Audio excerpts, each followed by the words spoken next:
Bismillahirrahmanirrahim. Assalamualaikum warahmatullahi wabarakatuh. Alhamdulillahirabbil alamin. Puji syukur kehadirat Allah Subhanahu wa taala. Kita masih dalam kajian ilmu kalam. Pada kajian sebelumnya saya sudah menjelaskan tentang mazhab Syiah baik dari sisi bahasa, baik dari sisi istilah, kemudian juga mengenalkan Syiah Isna Asyariyah. Pada kajian kali ini saya ingin berbagi tentang mazhab Imamiyah dan metode pembahasan tentang akidah. Jadi bagaimana mazhab Imamiyah atau mazhab Isna Asyariyah ini menyimpulkan atau memiliki perspektif tertentu tentang akidah, dan tentunya dalam melihat akidah memiliki metode. Jadi intinya adalah bagaimana metode dalam membahas atau memahami akidah menurut mazhab Imamiyah. Mazhab Imamiyah baik dalam prinsip akidah dan metode pembahasan akidah tentunya menurut sumber dari Syiah sendiri bersumber dari Imam Ahlul Bait alaihi salam. Pada pelajaran sebelumnya saya sudah katakan Imam Ahlul Bait alaihi salam itu adalah para imam yang menurut pandangan dari orang Syiah adalah suci, maksum, tidak memiliki dosa sebagaimana para nabi. Para imam Ahlul Bait alaihissalam sesuai dengan dalil Al-Quran dan Sunnah adalah orang-orang yang mengetahui perincian wahyu dan hukum-hukum syariat. Oleh karena itu, ucapan perbuatan mereka merupakan wujud nyata dari wahyu ilahi, pengetahuan dan hukum-hukum Islam. Jadi pengetahuannya memang berbeda dengan pengetahuan bukan imam. Hanya saja mereka adalah di bawah Nabi. Metode yang mereka gunakan dalam masalah akidah berdasarkan pada dalil dan argumentasi, penjelasan, kemudian dialog berdasarkan dialog akal dan wahyu. Ciri-ciri umum metode mereka dapat dikatakan sebagai jalan tengah ya. Di dalam Ahlus Sunnah juga ada jalan tengah, di dalam Syiah juga ada jalan tengah yang terjaga dari berkelebihan dan berkekurangan. Jadi tidak ifrat dan juga tidak tafrid. Karena itu di samping memanfaatkan akal dan pemikiran rasional dalam batas-batas tertentu, mereka juga mengakui keterbatasan dan kemampuan akal berkaitan dengan berbagai pengetahuan dan hukum-hukum Islam. Kita kutip ya pendapat jadi Amirul Mukminin khalifah yang keempat di dalam Ahlus Sunnah ya, Ali bin Abi Thalib menjelaskan satu masalah berkaitan dengan yang saya jelaskan tadi dengan indah dan gamblang. Misalnya beliau mengatakan lam yudli'il uqula ala tahdidi sifatihi walam yahjubha an wajibi ma'rifatihi. Artinya, dia Allah Subhanahu wa taala tidak memberitahukan kepada pikiran manusia tentang batas sifat-sifatnya. Dia tidak juga mencegah, Allah Subhanahu wa taala juga tidak mencegah untuk mendapatkan pengetahuan yang wajib tentang dia.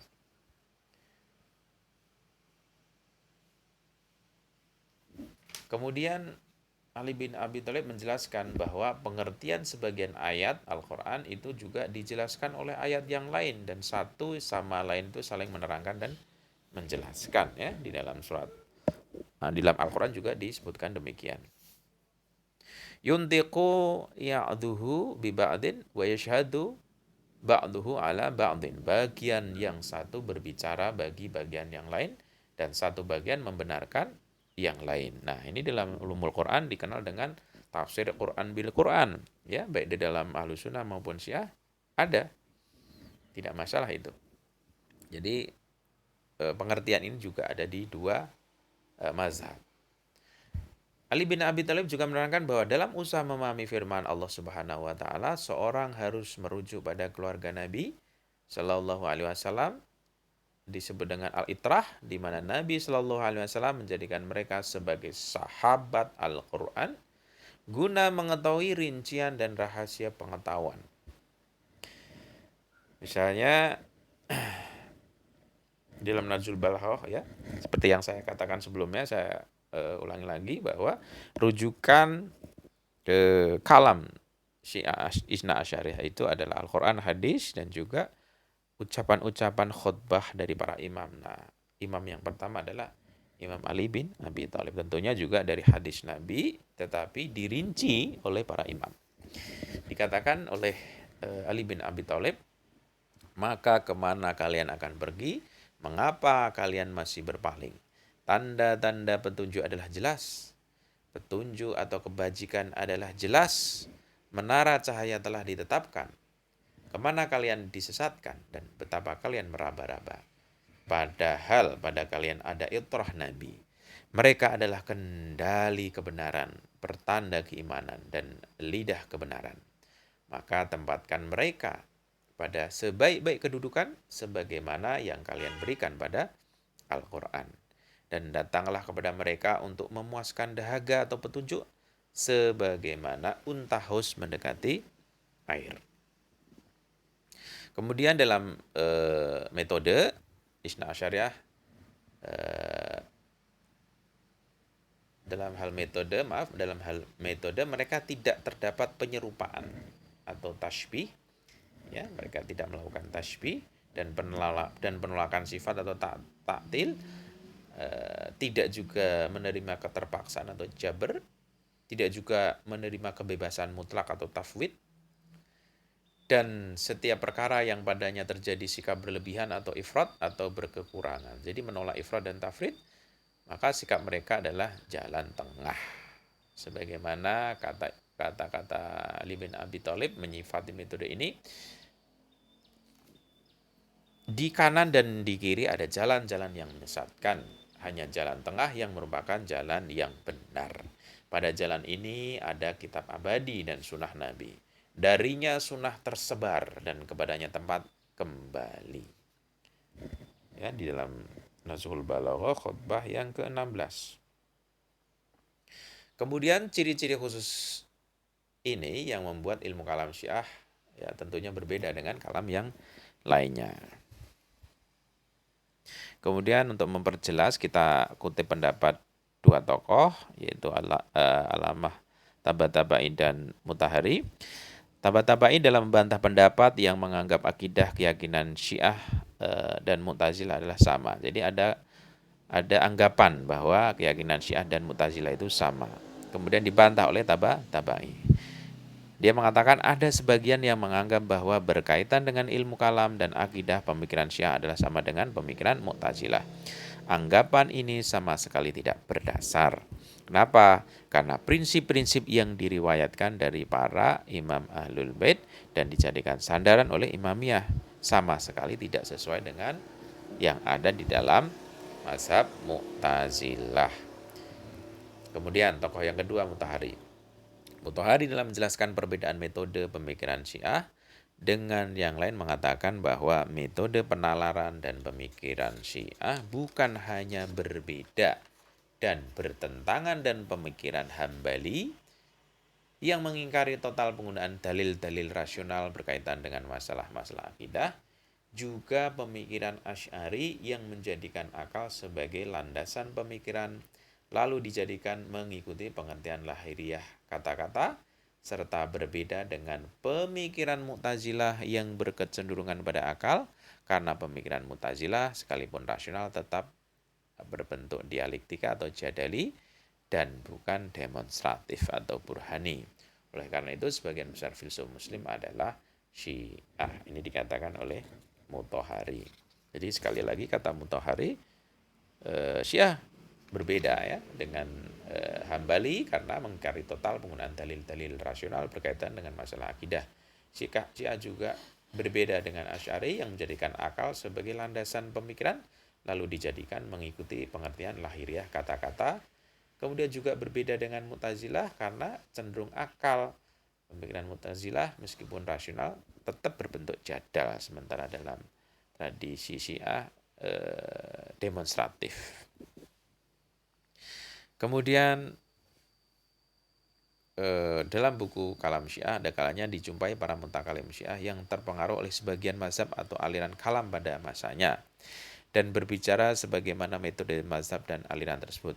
Tetapi ya ada, tetapi yang seperti itu adalah sangat jarang. Dan tentunya menurut kalangan internal Syiah itu tidak bisa menjadi tolak ukur ya yang bersifat umum. Misalnya ada satu tokoh atau peneliti Syiah itu cenderung terpengaruh oleh Syiah madhab yang lain, tetapi itu tidak bisa dijadikan tolak ukur karena bersifat minor. Kemudian Mutahari mengisyaratkan poin yang lainnya. Pada dasarnya pemaparan berbagai pembahasan rasional yang cukup mendalam tentang pengetahuan Islam untuk pertama kalinya menurut beliau disampaikan oleh Imam Ali dalam berbagai khutbah, doa, dan nasihat. Oleh karena itu, berbagai pembahasan memiliki warna, aroma, jiwa yang benar-benar berbeda dengan ilmu kalam baik Mu'tazilah, Asy'ariyah, dan juga ilmu kalam Syiah yang terpengaruh ilmu kalam yang ada pada masa dulu ya. Kemudian kita masuk pada metode kaum akhbari. Dalam pembahasan kelompok Ahlussunnah telah dijelaskan sebelumnya bahwa metode Ahlul Hadis dan Hanabilah mengikuti pengertian lahiriah Al-Quran dan Sunnah, serta menolak segala bentuk pembahasan rasional, penalaran, dan takwil. Secara umum seperti itu. Nah, metode ini sejak awal hingga sekarang masih memiliki pengikut. Nah, di dunia Syiah juga terdapat sekelompok orang yang dinamakan dengan akhbariyah. Jadi sebagai pembanding Ahlul Hadis dan Hanabilah itu kaum akhbariyah di dunia Syiah atau akhbariyun.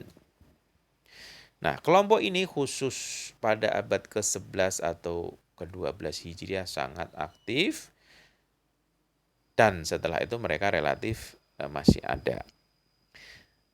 Syadar Muta'alihin Mullah Syadra dalam Muqaddimah Al-Asfar menjelaskan tentang kelompok ini. Dia mengatakan, sungguh kita telah menghadapi bencana keberadaan sekelompok orang yang mata mereka tidak mampu melihat cahaya dan rahasia hikmah. Mereka beranggapan bahwa mendalami perkara ketuhanan dan makrifat ilahi serta memikirkan ayat-ayat Allah merupakan perkara bid'ah. Jadi ini kritikan dari Mullah Syadra berkenaan dengan pendapat para akhbariyun. Mereka juga menganggap sesat segala bentuk pertentangan dengan akidah awam.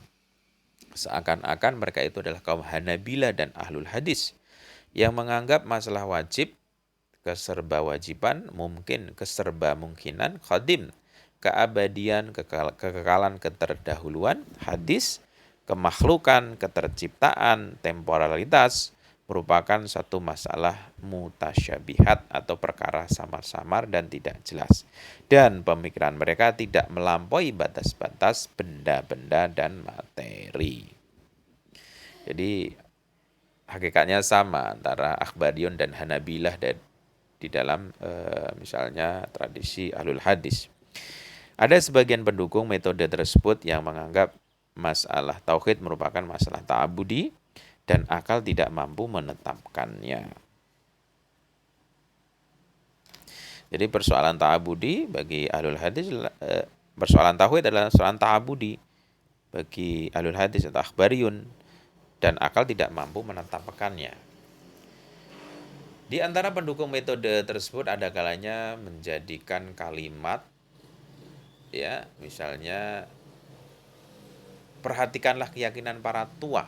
Wah, perhatikanlah para wanita tua yang dinisbatkan kepada Rasulullah sebagai dalil pegangan mereka. Seraya mengatakan bahwa keyakinan yang dimaksud adalah bersifat awam dan ta'abudi, bukan pembahasan teoritis dan penalaran.